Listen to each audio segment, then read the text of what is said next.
تفصیل این قصص قرآن کریم عمدش توی روایات وارد شده، کتبی که مثل برهان، مثل نور الثقلین که روایات این آیات را نقل فرمودن، تفاصیلش نقل شده.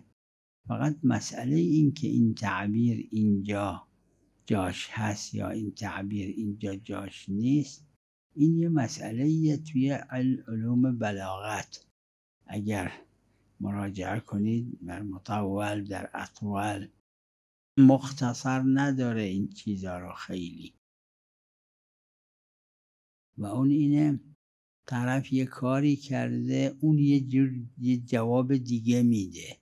طرف یه سوالی کرده، اون جواب سوال رو نمیده، جواب یه سوال دیگه میده. اینا جزو بلاغته و مسئله اهم و مهمه، یعنی ریشش مسئله اهم و مهمه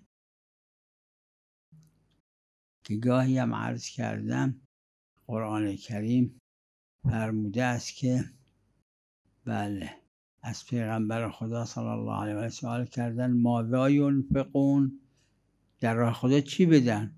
خدا جواب اینو نداده، فرموده ما انفقتم من شیء فللوالدین.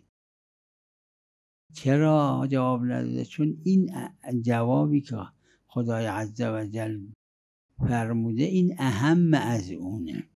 یعنی اون سوال مهم نیست چی میدن، هر چی بدن، مهم اینه به کی بدن، به والدین بدن، به چی بدن. اینا وقت این خصوصیات گاهی تو روایات ذکر شده، گاهی هم خود مفسرین مثل مرحوم شیخ طوسی دیگران اگه تو روایات است، اونا گاهی توضیحایی دادن.